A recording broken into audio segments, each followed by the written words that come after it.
We're going to take another look at the 2024 recruiting class, and we're going to shine a spotlight on four-star defensive lineman Darien Mayo, who signed with Clemson. We're going to take a look at his highlights. We're going to take a look at his 24/7 Sports player profile page. But before we do all that, you need to click that subscribe button because we're covering the 2024 recruiting class every day of this offseason, player by player, and we're getting deep with the rankings, and you need to know what these players look like for when they start making plays for your team. But we're going to take a look at his 24/7 Sports player profile page here real quick. If you're here for just the highlights, just fast forward a few minutes, you will get there. But the first thing you're going to notice, he's a 4-star recruit, ranked 25th among defensive line in the rankings, 25th in the composite, 6'7". We have a huge frame there. We have some length, listed at 250. Could be a little bit bigger by now considering these are older listings, but we're signed with Clemson. We had 25 offers, as you can see right here, and then also to the left, Clemson, Ohio State, USC, Auburn, and Boston College, and other top-tier Power 5 programs are after him. I think 25 offers, that's a good amount of offers to look at for a prospect, especially for one who's ranked outside the top 100. I think that's solid, and you got top-tier Power 5 schools after him. That's letting me know that the college football market's saying, hey, we want this guy. We think he's a top prospect. We think he's good. We're going to try and get him. Probably should be rated a little bit higher. Probably should be ranked a little higher. But we will see when we look at the highlights. And then looking at some of his scouting report here, he's a disruptive player off the edge who possesses the skill set and athleticism to drop in coverage. We don't really hear that said about many defensive line prospects in this class, about their ability to drop in coverage. So hopefully we see that in the highlights. Made a significant leap as a player at the end of his junior season, is playing faster with much more urgency, has elite size and length, and is showing the athleticism to play on the edge in the high school, but possesses defensive line traits for college. Verified measurements include 82-inch wingspan and a shuttle in the 4.6s. This guy's quick, he's fast, he's strong, he's got length, and it's definitely very encouraging that they're mentioning that he can drop back in coverage, because that's also saying he's got quicks. He's also saying he's fast for his size, he's got length, he's got the height. That's very interesting. Looking at the timeline, locked in with Clemson, committed in June. USC was trying to get after him, but still a 4-star prospect, signed with Clemson, and going over to On3, they got him at 6'8", 250 pounds. 6'8". We got Andre the Giant over here, but Andre was 7'4". 4-star prospect down the line with all the recruiting services, ranked in the 20s with most places. The most credible is On3 and 24/7 Sports, 28 and 25 among edge rushers, defensive linemen. So the rankings are going to be a bit different looking because they're categorizing him with different players. Rivals got him in 10, ESPN at 39. ESPN gets a little weird with their rankings sometimes, so I kind of just throw them out. In the industry rankings, they got him at 20. We're just going to take a look at the tape, see what he's about. I'm very excited about that 6'8" listing. Clemson, Michigan, Ohio State, USC. That's telling me the market likes him. That's telling me they like him. That's telling me they think he's a good prospect. I guarantee it, that athleticism combined with that length and size, that got them salivating. I don't know about the athleticism. We're going to figure that out. We're going to see it on the highlights. But from the scouting board, it's going to say we're going to see a twitched up athlete here that's getting after it. And that's probably what we're going to see. All right, we're getting to the quarterback already. Look like a finish. Yeah, definitely see the length on him. Definitely see room to grow as well. We definitely see that. That's looking very encouraging. We're off the edge. We're kind of wide. Coming off. You see that bend there? Getting under that block. He's 6'7", 6'8". So I made these highlights. The back end is his highlights that he clipped together. I had to clip some senior highlights.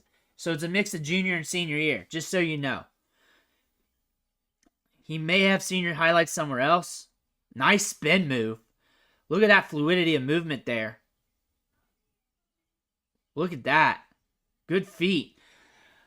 Taller players, when it comes to footwork, it's harder for them to move laterally because of physics. The fact that he was able to pull off that spin move is very encouraging. A lot of times you'll see a taller wide receiver break off a route, say they're 6'5" or something, and they need to take an extra half step or an extra tap to make that break on the out route or whatever. And that's not because they're a bad route runner. It's physics. Woo! He got some pop in that tackle. He's got a lot of pop in that tackle.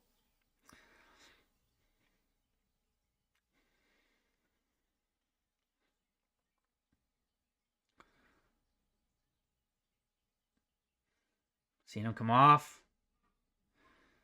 He's quick. He's quick. He's got a lot of bursts peeling off the block. He gets off that block, he's screaming at you. So you can block him for a couple seconds. But the thing is, once he gets off that, he's at you.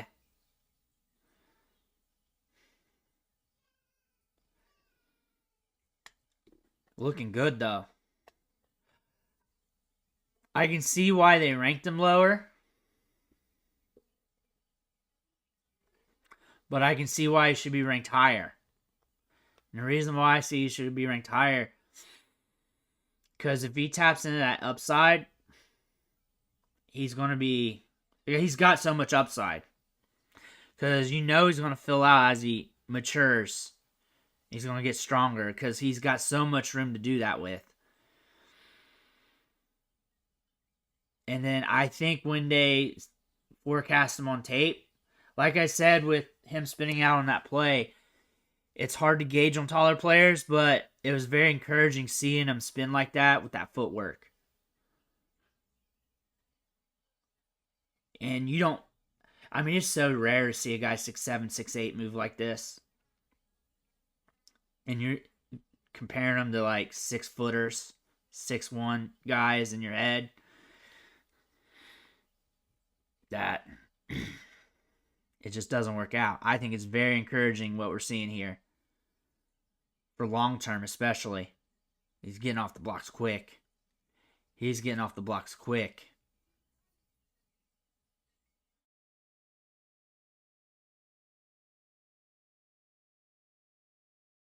Route wide. Let's see how he gets off this. 72, had a good bait. Just using that quickness and strength. Set him up too. Acting like he was going to take that outside shoulder and came back in. Off the edge. Good feet. Do you see that? Do you see that where he moved laterally to square up the tackle? He moves laterally very well. He's very light on his feet. That's the reason why these schools were after him. And I think the reason why the scouting teams on these recruiting services are not after him is because they're not seeing that. And they're not accounting for the height and how things look differently. That was very encouraging. Just those little nuances there. And then you're seeing the blend of speed to power. Like he taps into that upside. Because there's a lot of upside. There's a lot of upside with this player. There's a lot to like here. He taps into this upside. He's playing on Sundays. And he's going to get a high draft pick. Because that length and that movement. That's just something you don't see. Moves laterally very well. And there's not many clips of that. Because you're playing defensive line. You're not going to have many opportunities to showcase that. So you really got to hone in on that. You got to look for that. Well, it comes to you. And you got to notice it when you see it. He moves laterally very well. And that's helping him with a lot of stuff. That's helping him spin out of blocks. That's helping him move laterally to take on a tackle head on to be in the right position. That's allowing him to cover more ground while working down the sideline. And he's quick off the blocks. He's 6'7", 6'8". He's getting some low bend there, getting underneath the block, and he's doing it quickly. He's quick off the ball. He's got some strength there. He's also got the length. And then you look at his frame. And you see a lot of potential there. You see a lot of potential there for him growing into a college football player's body. A big-time one, into an NFL player's body. You definitely see that. I don't look at these guys for just college. I look at them for NFL as well. Just looking for the upside. There's a ton of upside here. I could see him being a menace wherever they put him at. I see him being more multifaceted than what the scouting report was luring to, saying that he'd be more inside technically. I think he can be outside, inside. Look at that speed. Look at that length. I think you can move him around. I think you can put him in coverage because you got that link. You had that 82-inch wingspan. You're 6'8". You're pushing Andre to giant height. The ball's coming around your head. You're out there. You're snuck out there. And college quarterbacks, that's a tough read sometimes, especially you got a shaky quarterback back there. That could be very disruptive, especially in zone, especially zone man. That could be very disruptive. I think there's a lot you can do with him at the college level if I'm looking at him as a Clemson coach or a Clemson fan. And I think he's got the upside for the NFL level, and I think he's got the upside to be a big-time menace in the ACC. Let me know what you think in the comments below. Make sure you hit that subscribe button so you can stop missing these reviews. I want to thank you for watching. Catch you on the next video.